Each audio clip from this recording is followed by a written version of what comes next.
Welcome to the first episode of Game Time with Noah and Owen. I'm Noah. I'm Owen. Let's start by recapping the NFL games this week. The Broncos survive in London and move to 4-2 on the season. Man, the Jets look horrible, don't they? Yes, they do. One of the worst teams in the league. Even Aaron Glenn admits that Justin Fields took a, quote, step back. He had a -10, yes, -10 net passing yards. The worst day in franchise history for the Jets. And they've had some stinkers. Oh, yeah, they definitely have. 3 field goals and a holding call that turned into a safety were the only points that the Jets were able to score. And even the Broncos looked very slow. It was just a really sloppy game overall, wasn't it? Unfortunate stuff in London. That's why we play football here in America. That's for sure. In the AFC North, the Browns took on the Steelers. The Steelers were able to cruise past the Browns and move to 4-1 on the year. They seem to be running away with the division. It was a slower game for rookie running back Quinshon Judkins, however, who I remain very high on. Pick him up in your fantasy leagues if you can. Neither run game was efficient for either team. Dylan Gabriel, the rookie quarterback for the Cleveland Browns, ended up throwing for 221 yards, but couldn't find the end zone. It's not bad. Aaron Rodgers, the senior quarterback for the Pittsburgh Steelers, continues his interesting year as he threw for 235 yards and 2 touchdowns. Newly signed wide receiver DK Metcalf was the standout star with 4 receptions for 95 yards and a touchdown on the day. The Los Angeles Chargers versus the Miami Dolphins ended in a slugfest. The Chargers squeaked past the Dolphins in dramatic fashion to move to 4-2 on the year. Kiamani Vidal had 18 carries for 124 yards on top of 3 receptions for 14 yards and a receiving touchdown. A big day for the RB4. Devon Achane, the RB1 for Miami, on the other hand, 16 carries, 128 yards, 2 touchdowns, along with 4 catches for 22 yards. Another huge game for the back. Tua, on the other hand, is struggling, as he has been this year. 3 interceptions on the day. Justin Herbert, however, 29 for 38, a way better completion percentage, 264 yards, 2 touchdowns. Ladd McConkey, 7 receptions, 100 yards, and 1 touchdown. His first 100 game this season. Second game with a touchdown. Is Ladd McConkey back? Ladd McConkey could be back. You mentioned that is his first 100-yard game of the season. Maybe he's stealing that spotlight back from Quentin Johnston. The Arizona Cardinals took on the Indianapolis Colts, in Indy. The Colts continued to dominate at home. They moved to 4-0. They completed the eventual game-winning drive and moved to 5-1 on the season. Kyler Murray was not active. He had a foot injury this game, but that did not matter for the Cardinals. They did put up a pretty good fight. Stand-in quarterback Jacoby Brissett threw the ball 44 times, more than Kyler really ever does it. 320 yards and 2 touchdowns, but did have an interception. The beast, the ginger beast, Trey McBride, 8 receptions for 72 yards and a touchdown, looking like he will be the tight end 1 for fantasy this year. Oh, yeah. Other side of the football, Daniel Jones, continuing his run with the Indianapolis Colts, throws for over 200 yards and 2 touchdowns, but he did throw a pick. And the RB1 thus far. Guys ran for 600 yards so far through week 6. Jonathan Taylor, 21 carries and 123 yards and another touchdown in this game. Keep an eye on Tyler Warren, though. Probably tight end number 2, right behind the aforementioned Trey McBride. He did finish with 6 catches, 63 yards, and a touchdown. The New England Patriots took on the New Orleans Saints. Patriots make it out alive against the Saints to move to 4-2 on the season. In fact, they are first atop the AFC East for the first time since, I think, the Brady era? A long time. A long time. Drake May is him. 18 for 26, 261 yards, and 3 touchdowns, no interceptions in this explosion of a game. Kayshon Boutte, 5 catches, 93 yards, 2 touchdowns for the wide receiver, too. Demario Douglas, 3 receptions, 71 yards, and a touchdown on top of that as well. Spencer Rattler seems to be settling in a little bit with the Saints. He had 22 for 26, 227, but could not find the end zone. No turnovers this week, though, for him. Taysom Hill finds the end zone. I know the Saints are very glad to have him back. And Chris Olave, 6 catches for 98 yards, and Blake Goop, 4 for 4 field goals with a 54-yarder. That's right. The standout performer from the Saints will almost always be the kicker. Har, har, har. Har, har. The Seattle Seahawks took on the Jacksonville Jaguars in a slow one. Seattle ended up scoring 20 and unanswered points through the second and third quarter in order to stay undefeated on the road. They moved to 4-2 this season. Sam Darnold, Seahawks quarterback, threw for 300 yards and 2 touchdowns on the day. JSN, Jackson Smith-Njigba, wide receiver 1 on the Seahawks and another Ohio State product, had another stellar game. 8 receptions and 162 yards for a touchdown. Seattle's defense did stand out as well. They had 7 sacks, 7 TFLs, which stands for tackle for loss. That's right. Thank you. Trevor Lawrence, 27-42 on the day, 258 yards, 2 touchdowns. One of them he did throw to the guy that I drafted in fantasy, Brian Thomas Jr., 8 receptions, 90 yards, and a touchdown. It seems like BTJ could be finding his stride late in the Jack season. Well, we'll have to see. One thing we do know for sure, though, is that Byshell Tune, that rookie running back that they drafted as a backup, he's going nowhere fast. He's going nowhere. The Los Angeles Rams take on Baltimore Ravens, who are depleted. The Rams moved to 4-2 on the season as they defeat an injury-filled Ravens team. The Ravens are plummeting quick. Yes. 1-5 on the year. Cooper Rush was benched in this game for Tyler Huntley. Cooper Rush does not seem to fit this Ravens offense at all. More of a Huntley show, I think, to replace that Lamar Jackson era. Derrick Henry, though, 24 carries for 122 yards. He seems to be back to his old self, hopefully. Matthew Stafford, quarterback for the Rams, 17 for 26, 180 yards, and a touchdown. Kyron Williams doing Kyron Williams things, 13 carries, 50 yards, and a tutty, with 2 receptions for 37 yards out of the backfield. Tyler Higbee seems to be the new target for Matthew Stafford, 4 receptions, 40 yards, and a touchdown, along with 4 sacks for the Rams defense. And Puka goes down in this game with an ankle injury. Hopefully it is not too serious. Could be a developing story for the Rams there, as he does seem to be the clear-cut wide receiver 1. Duking it out with Jackson Smith-Njigba. Yeah. One of those two, whoever stays more healthy, I guess. Yeah. The Titans traveled to Las Vegas to take on the Raiders. Vegas defeats the Titans. They move to 2-4 on the season. If you're watching football, I hope you weren't watching that game. Yeah, Geno Smith stinks. He threw for 174 yards and a touchdown, but he threw another interception. Ashton Jeanty, the rookie running back, had another great game. They're feeding him the rock. 23 carries, only able to churn out 75 yards, but could be because that offensive line is so bad. He did have a touchdown as well. Trey Tucker, the standout wide receiver, 5 receptions for 70 yards. Michael Mayer, standing in for the injured Brock Bowers in this game. That's right, if you have Brock Bowers, keep an eye on him. He could be hurt. Mayer finishes with 50 yards and a touchdown.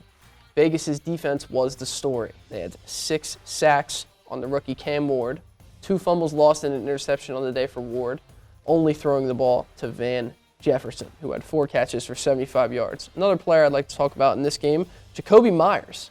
If you have Jacoby Myers on your fantasy team, cut him. We can go ahead and move on to the next one. On to the next. The Cincinnati Bengals traveled to Lambeau Field to face the Green Bay Packers.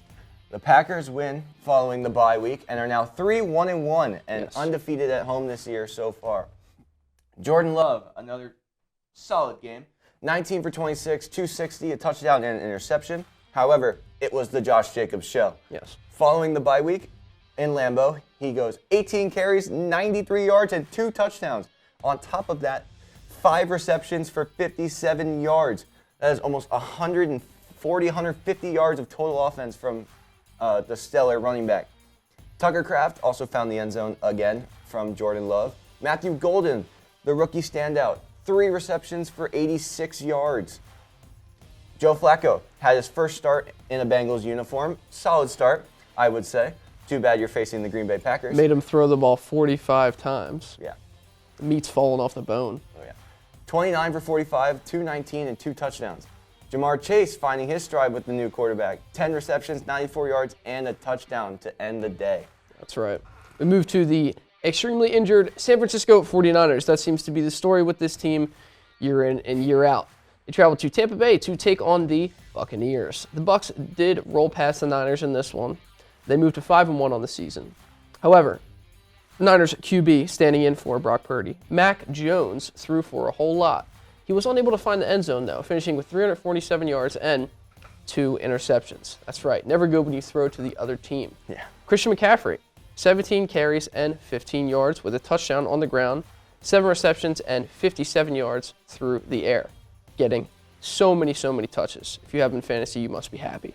Kendrick Bourne had another good game. 5 receptions for 142 yards. Jake Tongs, the tight end standing in for George Kittle, who should be coming off the IR very soon, this week or next week, had 6 receptions for 58 yards. Moving to the Bucs, possible MVP, we'll get into that a little bit later. Baker Mayfield, without his top 3 wide receivers, was able to throw for 256 yards and 2 touchdowns. Rachaad White filled in for Bucky Irving at the running back position, carried the ball 17 times for 65 yards, and he was able to find the end zone. Sean Tucker, running back on the depth chart right behind Rachaad White, also got into the end zone. 6 sacks for the Bucs and a huge injury for the Niners in Fred Warner. Again, can't wait to get into that later. The Detroit Lions travel to Kansas City for Sunday Night Football. The Chiefs do make a stand at home in a 13-point win over the Lions.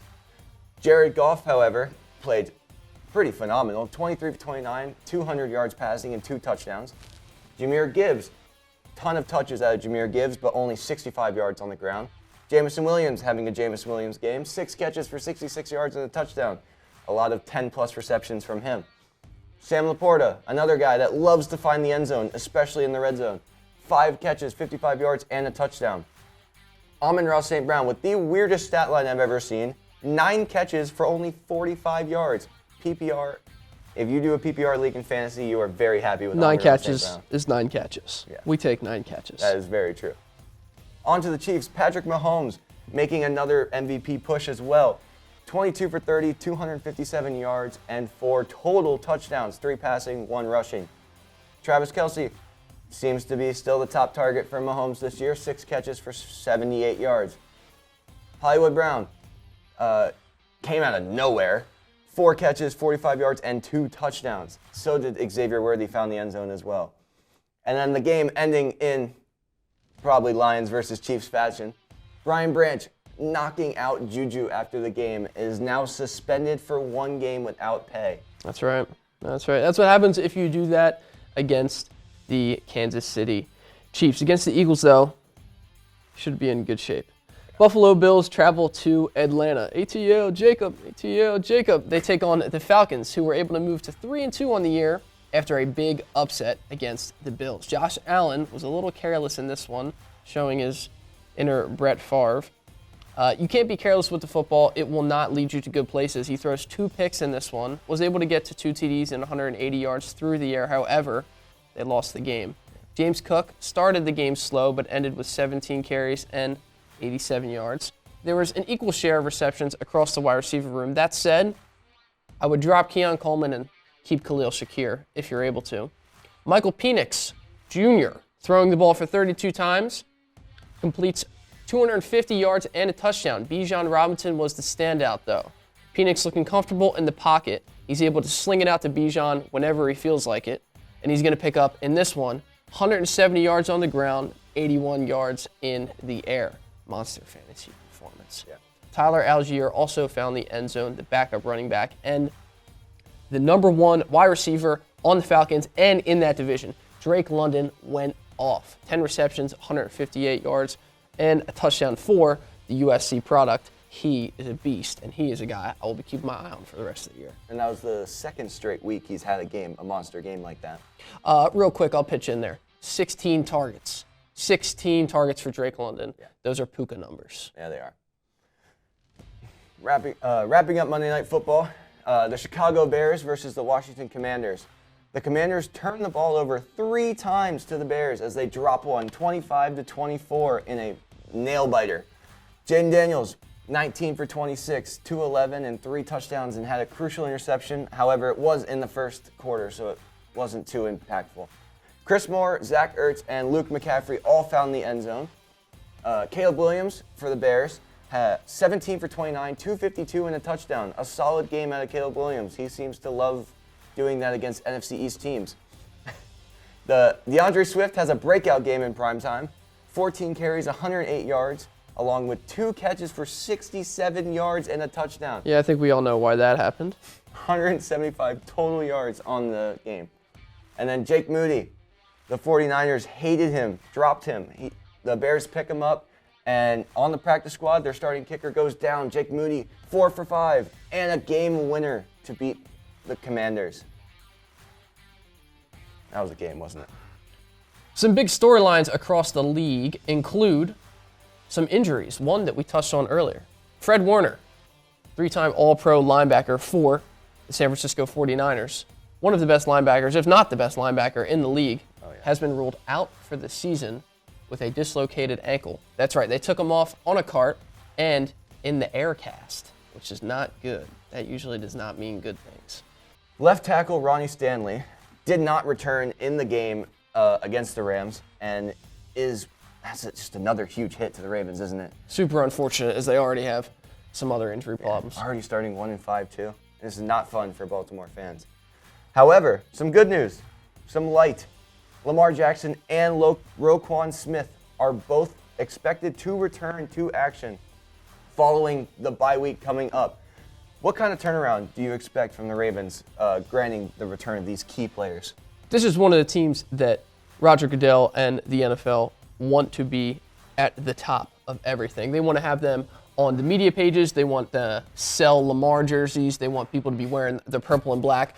This is supposed to be a team that can compete with the Chiefs, the Eagles, the Bills, and I think soon to be, possibly, your Dallas Cowboys. No, I'm just kidding. That was funny, right? Even he's laughing. Hilarious. Lamar coming back is going to be huge for them, but it's also going to be bad for the other teams in the division. We might see the glory run of the Pittsburgh Steelers start to come to an end. One thing I know for sure is that the AFC playoff picture will start to heat up. It's definitely going to be something else, isn't it? Yep. Puka Nacua, as we discussed earlier, had an ankle injury during the game. In the same game. A lot of injuries in that game, huh? Yeah. Has supposedly dodged a long-term injury and is expected to be day-to-day. Very relieving for LA fans. Yeah, Puka coming back is going to be huge for them. Like we mentioned earlier, Puka Nacua at the top of the board in many categories. Just to name one, he has 616 yards so far this season and has... Oh, sorry. Okay. We're going to go back to what you were saying about Puka. Yeah. Puka Nacua coming back will be huge for the Los Angeles Rams as he is atop the wide receivers receiving yards category with over 616 yards this season. Yes. J.J. McCarthy is also practicing again and is to be determined for Week 7. Should the Vikings rush him back, or should we be a little more patient? I think the Vikings can be a little more patient. I understand that Carson Wentz is not exactly at the tier of, QB1 that you want, especially when you have a guy like Justin Jefferson and you have some other talented pieces, TJ Hawkinson, that you want to get the ball. That said, I know what Wentz is capable of. That could be firsthand. That could be a little bit biased. But let's not forget, folks, there's an MVP hidden in there somewhere. Still, waiting to come out. They are playing the Eagles next week. Jordan Mason could be a start in that one. Yeah. To be fair, they are playing Philly, so yeah. Man, best of luck with your Carson Wentz revenge game. The Titans fire Coach Callahan after a 1-5 start. I think it was about time, right? Yeah. I mean, that offense was going nowhere, even with... There's a couple other guys on the hot seat, too. Yeah. Even with Cam Ward being a new young talent to look forward to, I mean, that team is... He's got nobody to protect him. Guys like Calvin Ridley, who are supposed to be producing, Tony Pollard, they're not getting the YPC that they need, which is, for those not informed, yards per catch, yards per carry. Yeah. Zadarius Smith, I want to talk to you about this. No. Yes, we are. No. Zadarius Smith retires unexpectedly mid-season, just out of the blue. What kind of impact do you think that's going to have on your Eagles and their pass rush? I'm hoping this has no impact on the Eagles. We have had some other injuries, which we're about to get to, foreshadowing. Zadarius Smith, though, was at one time one of the best pass rushers in the NFL, and so far this season was looking like a bright spot. Just a couple weeks ago, he was quoted in the locker room after a game saying, he has plenty left in the tank. No, he does not. Zadarius Smith retired recently and will no longer be an Eagle. That's okay, though. We'll find a way to fight it out the rest of the year. Think he's tired of Cam Skadden running him over? I don't think it has anything to do with the Giants, which Cam Skadden is able to put his head down and run through people. When Saquon Barkley does it, he gets fined. Some hot takes throughout the NFL. Well, just casual takes, I guess you could say. JSN looks like the best receiver in football right now. I think that he is a front runner for offensive player of the year, and I don't think the only person I think that can compete with him would be Puka Nacua or Jonathan Taylor. Maybe. That said, I do think that JT could be the guy that will be the runaway with this award. That said, this has been a running back / quarterback award more so throughout history. Recently, through our childhood, we've been seeing many more wide receivers win this award, which does lead me, especially in recent memory, which does lead me to believe that they could be favoring a guy like JSN. Now, getting rid of Geno Smith out there in Seattle seems to be the best decision that they could have made. The guy they brought in, Sam Darnold, doesn't seem to be that much better, but just enough. He can throw the football. I will say, there were a lot of people that were really worried about the Vikings offloading Sam Darnold because of J.J. McCarthy. And for both Seattle fans getting Sam Darnold because they weren't sure if he was going to be a one-hit wonder. However, they made the right decision. Geno is done. He's done. He's done. The evidence is there in Vegas. The viewers at home who have to watch the black and silver every single week are starting to feel bad for players like Ashton Genty and Brock Bowers, as he is now, like we said, battling an injury and is leaving the young back out there by himself. Jakobi Meyers, not making the cut either. I talked about him earlier. You were a fan of him.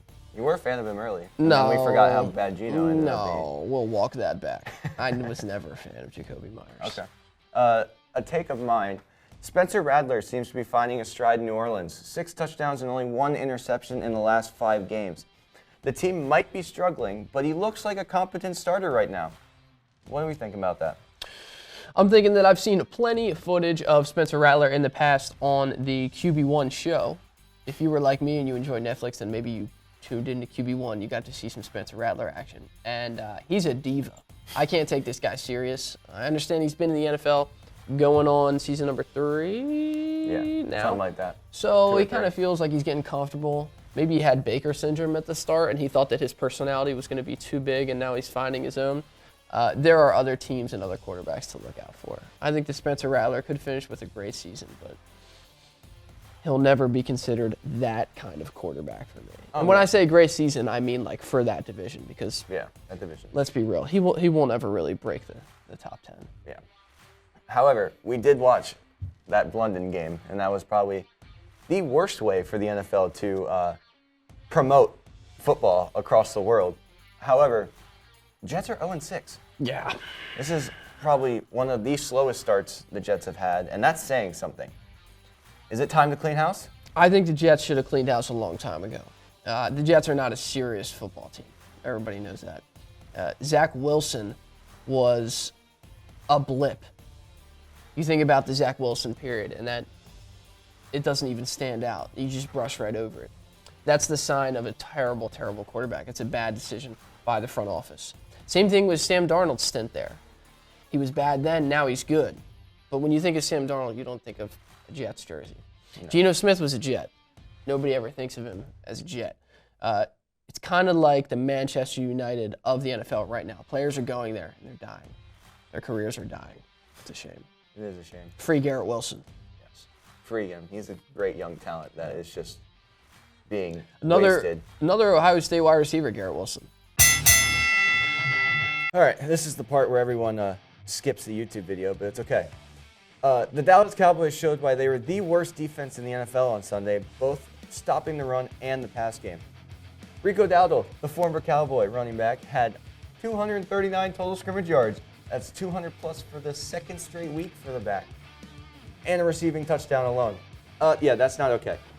With a terrible loss to the Panthers, 27-30, they now lose the leverage they once had with competing with the Eagles for first place. Right now, the Cowboys are currently wasting away what seems to be one of Dak's best seasons as a quarterback.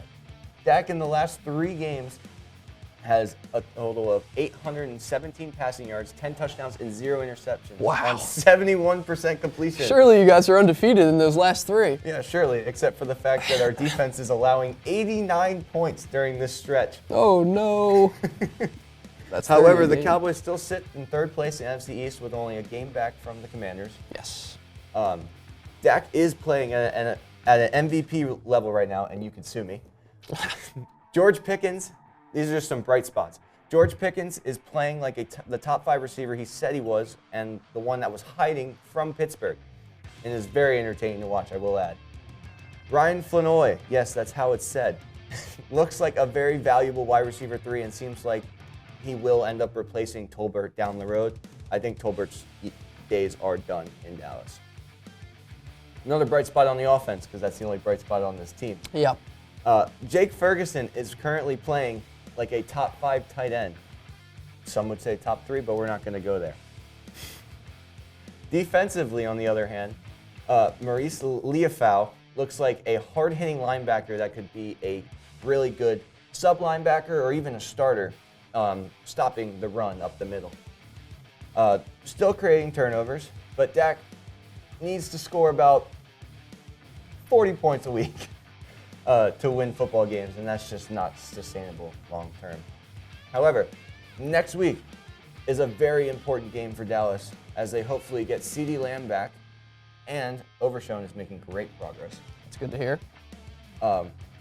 As they travel, no, it's a home game, in Dallas to face the Commanders and take over that second place spot in the NFC East. Yes, assuming that you win against the Commanders. I mean, the Commanders look slow too.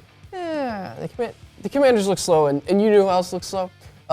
Your Philadelphia Eagles look a little bit slow. You know, this is a wonderful division, the NFC least. It's fun, but we have to remember that up until last year, the year before that, and the year before that, it was the best. Nope. Cut. We will do the last year, and then it's going to cut. It was the worst division in all of football. It seems like this year it has returned that way. Jackson Dart will be coming out for the New York Giants, and they'll be hoping to use him for the rest of the season after he just dismantled the Philadelphia Eagles.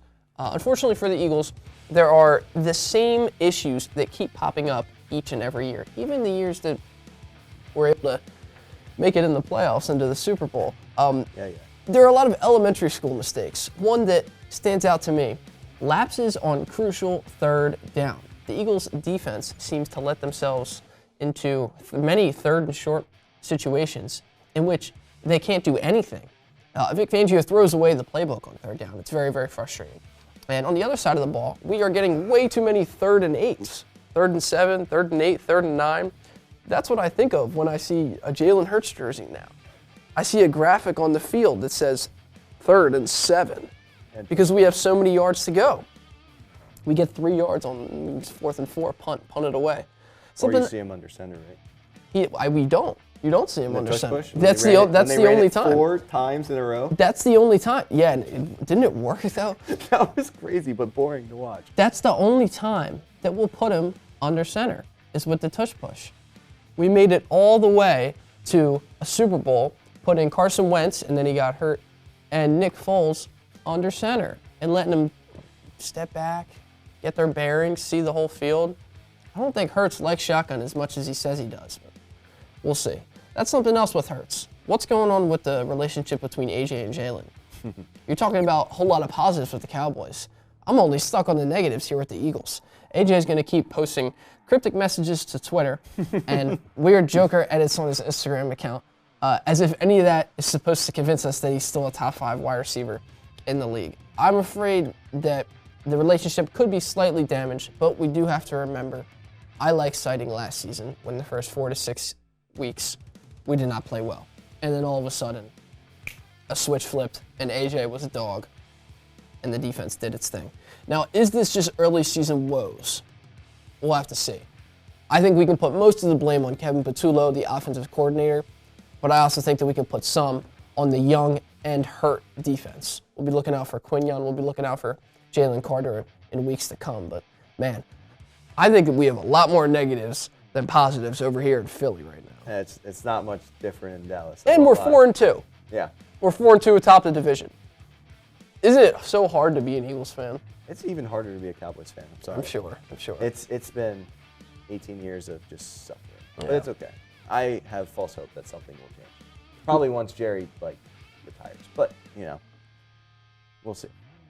I'm very glad that Miles Sanders, who we let go a couple years ago, has ended up with your team. He's out for the year. He's out for the season. Now Jaeden Blue's the RB2. Best of luck with the recovery to Miles Sanders. Nice little switch up there. On that note, let's head out to the dugout with Danica.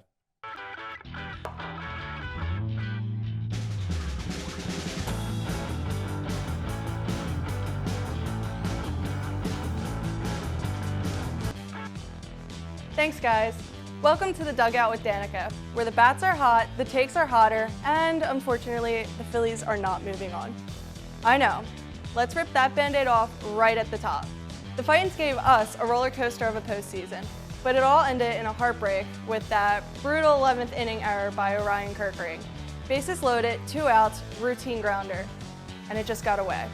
The Dodgers walked it off, and Phillies fans walked away stunned. You could feel the air leave Philadelphia on an already rough night for Philly sports, all the way from LA. It's the kind of loss that stings because we know this team had the firepower, but that's October baseball. Cruel, unpredictable, and somehow always unforgettable. Now around the league, here's what's cooking in the playoffs. In the American League, the Seattle Mariners are making noise. They've taken a 2-0 lead over the Toronto Blue Jays in the ALCS, fueled by clutch hitting from Jorge Polanco, who's been nails in late innings. The Jays are missing Bo Bichette, and honestly, it shows. Seattle's pitching staff looks calm, confident, and cool. Over in the National League, the Dodgers are doing what the Dodgers do, winning tight games. Blake Snell was absolutely lights out in Game 1 of the NLCS, spinning 8 shutout innings with 10 strikeouts and 0 walks. Talk about postseason dominance.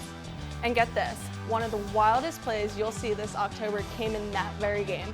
Bases loaded, Max Muncy sends a rocket to deep center.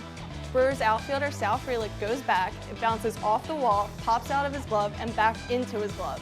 Absolute chaos.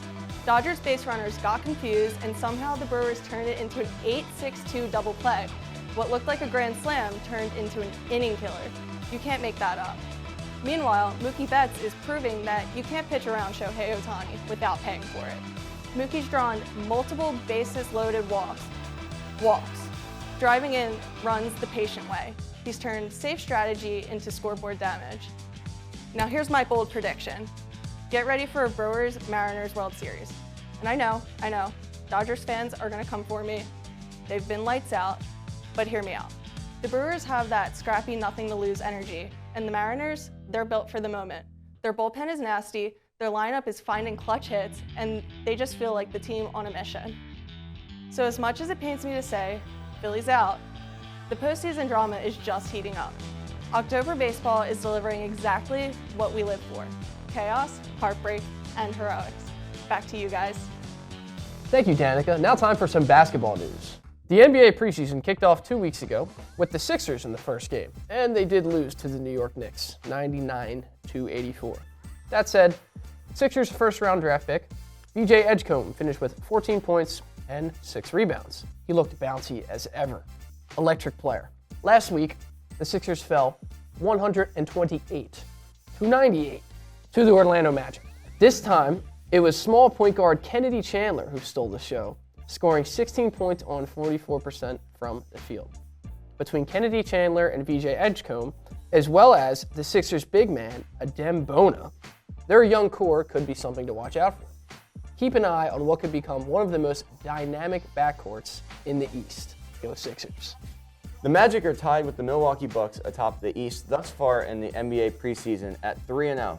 The Rockets have a bunch of promising young talent to be excited about in their system, but it was an older player, the veteran Fred VanVleet, that went down last month in a workout in the Bahamas with a season-ending ACL tear. For the Rockets, I think this will mean an extended role for Reed Sheppard, as well as Amen Thompson, having the ball in his hands much more. That guy could be an all-star this year. Both him and his brother are the 2 top picks in the NBA preseason GM draft for most likely to break out. Yes, there's a draft, there's a GM poll that goes around, and Tim Bontemps reports it on Hoop Collective, and if you check into that, you will see that the Thompson twins are very, very high up on GM's ladders this year. Amen Thompson for the Rockets. Amen Thompson actually became the betting odds favorite on most sports books as most improved player for the upcoming season after that injury. Not to mention, the Rockets also signed Kevin Durant. That was a big signing. Yeah, the biggest. That'll definitely shake up the West just a little bit. I'm hoping that they're atop the West, but who knows? The Thunder are still here. Yeah. The homecoming tour in Portland has been canceled. Yes. Damian Lillard will be out for the entire season after undergoing an Achilles surgery. However, Scoot Henderson will be out for the first 8 weeks of the season after partially tearing a hamstring. Speaking of an Achilles injury, Jason Tatum was ruled out for the upcoming season back in April. Kristaps Porzingis, if he can stay healthy this year, made a big move to Atlanta in the offseason. So expect a depleted version of the Boston Celtics this year. I put them at number 6 in the East. Porzingis and the Hawks, however, could easily finish top 3. Dimer Trae Young and his defensive mastermind counterpart, the vacuum, Dyson Daniels, will look to lead the Hawks along with their young star, Jalen Johnson, and newly acquired 3-and-D man, Keel Alexander-Walker. Similar to Tatum, Tyrese Halliburton will be out for the NBA season. Ooh. Similar to Tatum, Tyrese Halliburton will be out for the entire NBA season. Think back to the NBA playoffs last year, Game 7, Oklahoma City, and you'll remember the horrible scene that unfolded. Halliburton's Achilles gave out right there on the biggest stage after an extremely hot start. He had 9 points, 3-3. His Indiana Pacers will also be without TJ McConnell and Cam Jones for the first month of the season. The New Orleans Pelicans hope to have back flashy guard DeJounte Murray before New Year's Eve as he recovers from an Achilles injury as well. A lot of Achilles I injuries. know, man. It's getting worse and worse. Sixers guard Jared McCain underwent thumb surgery in September, and the timeline is...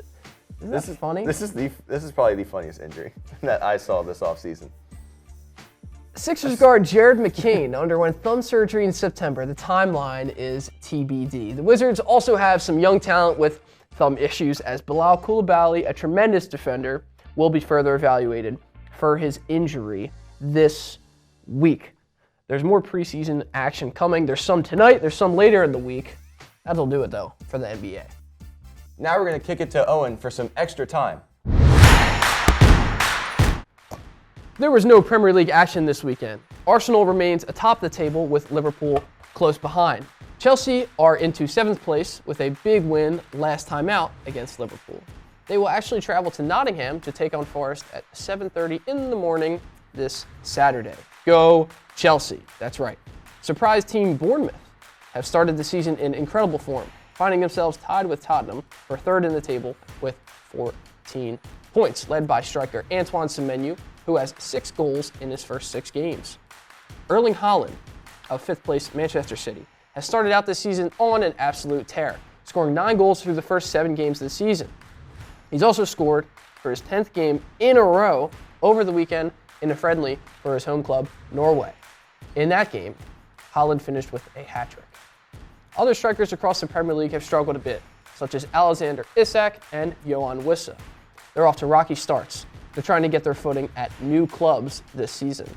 Some other players who also made moves in the offseason that we should be paying attention to in the Premier League are Jack Grealish at Everton and João Pedro at my Chelsea. Both of these guys seem to be clicking through match week 7, but there's still a lot of soccer left to be played. That will do it for this week's Extra Time. Tune in next week for more Premier League news. I'm Owen. I'm Noah. Thank you for tuning in to this week's rendition of Game Time. Hopefully you guys tune in next week.